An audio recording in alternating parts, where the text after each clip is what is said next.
Erokamana nyai finyakidi kwa nyimeni Nonro kata bero oyangonira wera Victor Omondi mane ogogi magina egwenge majuja tichadek ikininganyo ne ogogi magina maneni kama bor kendo nogoyo wiye.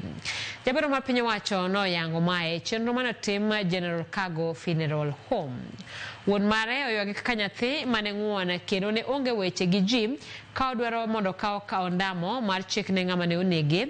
Wedene mamoko ko jopuonjre ka tiegruok mathika technical kama ne osome oseyo nek mare ka giwacho ne ong'anyo mamuol ma ok kaka wachore ne obayo bila gi kidi. Victor achiel kuom Jo-Kenya mane owito ngimagi chieng' tich adek kwan masani ohewo 16.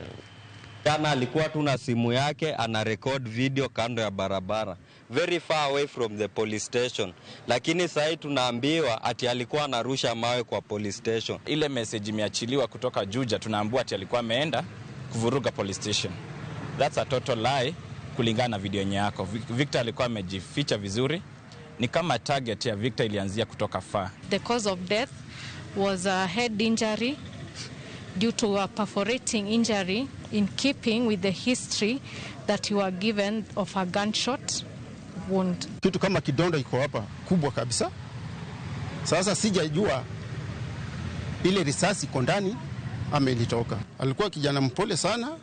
Hata kuna wakati yenye alikuwa ananiambia, baba, unajua mimi kwa shule niko na cheo kidogo.